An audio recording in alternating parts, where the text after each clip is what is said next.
Welcome back. We have a lot of tweets and mails that are coming in, but let's go over and join Mary Alali Yusuf as she takes us to the polls and what the people are saying on the streets. Hello, Mary. Hi, Neota. Thanks so much. When it comes to the distribution of permanent voter cards, it looks like INEC certainly has their work cut out for them. And the government seems to be in a race against time to deal insurgency a decisive blow. 6 weeks from now, Nigerians will know the effect of the postponement on the general elections. Meanwhile, here's the question we're asking you to respond to this week. Do you think the postponement of the general elections by INEC is justified? Options are yes, no, and don't care. Just go to channelstv.com, pick an option, and click vote. Now, some in the southern part of the country think Nigeria needs this extension time for political tempers to cool down, while others feel an uneasy calm. Meanwhile, some plans are being rescheduled up north in Kaduna. But underneath it all is the question of security and the collection of PVCs. The political waters of this country was overcharged. And there was nothing Nigeria needed at that point in time except this shifting in date so that the tensions will come down. Allow the people to come to the closest place and receive their PVC. Because coming to the local government is very far. It's as if the country is pregnant and we don't know what the country give birth to. And everything is tied up as if the money is not flowing. And really affecting our businesses, our job, and everything is being affected. Now that I'm in Calabar, I cannot vote because they will say I should go where I register to go and vote. And I cannot because I don't have money to transport myself. My younger brother was supposed to wed on the 28th of March, bearing in mind that the election was to hold in February. All right. Now we have to shift that wedding back. One way or the other is costing us some financial burden because like the cards and some other things that are already printed have to be reprinted. It has not affected me, but many others, many people it must have affected their plans. For them to come out today and say that in the next 6 weeks, the issue of insecurity will be tackled is a mirage to me. Sometimes it's touching how one incident affects one person and takes off another off. Listen to these two people as their feelings come through. I'm serving and I really wanted to pass out, and we were told that they want our badge, precisely badge A, to participate in the elections. No, it would have been the most peaceful, the most enjoyable Valentine, because politicians would have spread money to their friends and so on. And those whom have seen the result immediately, they say they will announce the result in various polling unit. So if you are a candidate and you would have spent more plus the Valentine. That's all we have on Talk Back for you tonight. It's back to Neota for the rest of Nigeria 2015. Yes, indeed. As they say, different strokes for different folks. Some said it would have been a smooth one. Some said it would have been a peaceful one. Some others said it would be costing them to move their weddings back and forth. But we do have some tweets that have come in here. Olakumbi Thani says, only 2 out of 10 polling units have PVCs ready in Ward 1, ABK North Ogun State. Mr. Idowu should accept these failures. Adlitu Minard says, after registering in 2011 and again in 2014, and my name was displayed, I still don't have my card at Idimu area. And Adonyo Kukwe says, Army has been in fierce battle with insurgents in Gombe all day today. Imagine if elections were on there today. Well, let's go over now and hear from our correspondent in Washington, D.C., Maria Bird, as she tells us about what the reactions are in Washington about Nigeria's elections that were postponed. Hello, Maria. Nigerian Americans expressed deep disappointment in the 6-week postponement of Nigeria's elections. There are close to 500,000 Nigerians living in the U.S., and many of them believe that if the country has a true need for more time, then we must improve security in the north.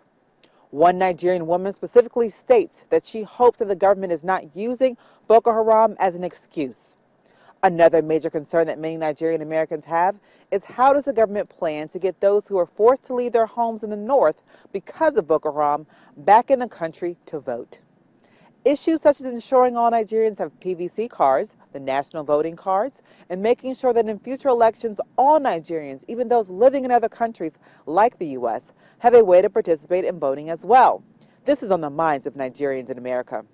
Nigerian Americans stress that everyone is watching, and the longer this goes on, the more they fear that violence will escalate as a result of the delay. While further delay will put the credibility of the election at stake, it will call to question, will the elections really be free and fair? From Washington, Maria Bird, Channels Television News. Our correspondent Maria Bird from Washington, D.C. Well, also joining us from Washington, D.C. via Skype is Uzoma Nwachukwu, President of Nigerians in Diaspora, Washington, D.C. branch. Uzoma, thank you for joining us. Thank you very much. Well, we just heard from our correspondent Maria Bird about the mood of Nigerians concerning the elections that were shifted. But you are the president of an association of Nigerians there. But tell us, what's the mood like, in your own words? Basically, what the president just said is how everybody's feeling. Everybody's feeling a form of disappointment, a form of real grave disappointment about the whole postponement of the elections. I mean, we were all ready today to start getting the information on the results of the elections, but we still have. Most of us hold a lot of things to the preparations and to the organization, to INEC on what has just transpired, because we believe. They've had a long time. They've had 4 years to prepare for this election, and telling the electorate that the security situation and the quest in the northeastern part of the country is the reason for the postponement of the election is not really flying with everybody. I think they should have done a better job with the whole process as a whole. Look at, staying with that security situation, which was put forth as the major reason. Today in Gombe State, there's been a battle between the insurgents and the Nigerian army.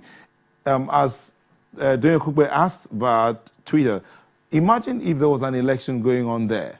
Can you imagine the amount of lives that would have been lost? Yes, we understand that. We understand the issue of security in those. But we're talking about 774 local governments, and we're talking about 14 or less than 20 of them. But yes, nobody wants to disenfranchise any Nigerian in those areas. Now, this is where planning from INEC should have been sacrosanct. When this whole insurgency didn't start right now, it started a long time ago. So what should have been done is that you replan and plan on making sure that people in this area somehow find a way to vote. Now in America, we've never had that kind of scenario, but we have a situation where people are talking about PVCs not getting PVCs right now. So blaming it on the security is not totally what the problem is. The problem is there's lack of PVCs in some areas.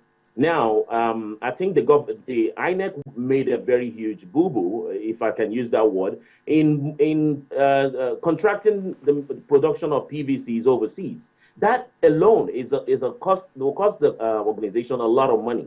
There should have been a way of producing PVCs in Nigeria. In America, our voter's card is a piece of paper.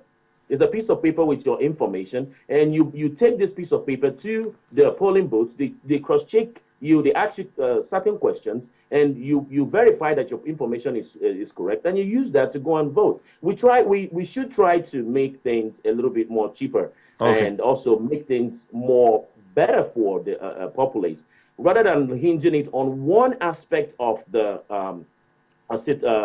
problem here. We have battalions in Nigeria, and we have police force. I'm afraid I have to come in here. We really have to go. We're running short of time here.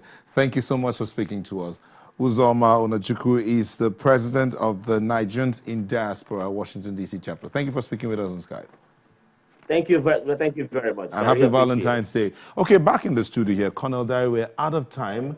And we know that even as much as we've been dealing with the PVC matter, let's look at the security issues in the next 1-2 minutes before we sign out of here. So what do you have to say about the security things? Yes, thank you, Nelson. What I have to say about security, especially in terms of the current terrorist problem we're facing here, is what we need is a regional collaborative effort. But we have that. Well, we are just tidying that up right now. We're just tidying that up. And you can see we've been able to achieve some measure of success. Because, for example, you saw what happened in Somalia. You know, it was a regional effort that helped to roll, you know, the Shabab extremists. You know, so that is what we need here. Once we get a collaborative effort, regional one, Cameroon, Niger, and Chad, helping Nigeria, you understand? Because you discover that most of these activities of these terrorists is taking place, or they are taking place on the borders. So we have a very, very porous border. So, but once they don't have anywhere to run to, then we'll be able to deal with them. And of course, you know, I mean, it was cheering news that the Nigerian, the federal troops, they stormed the Sambisa forest. So let's hope that even the girls will be captured. Will be brought back home soon. Thank you so much. Retired Colonel Yami Dari, former Director of Army Legal Services and a private security consultant now. Thank you for speaking with us. Mr. Kayode Doe, CPS INEC Chairman, thank you for coming on the show. We also had Ambassador Demola Aderinle, ECOWAS Observer, joining us via Skype from Abuja, and we had Uzoma Nwachukwu from Washington, D.C., speaking to us about the elections. I want to thank you so much for letting us be a part of your evening. Kajo says, I can see an honest determination on Ido and Jega's path. I pray their Doors soldiers don't stab them in the back. Okay, he hopes that you don't get stabbed in the back. Anyway, thank you so much for letting us be a part of your evening. Have yourself a good night and happy Valentine's Day. I'm Nel Taigwe.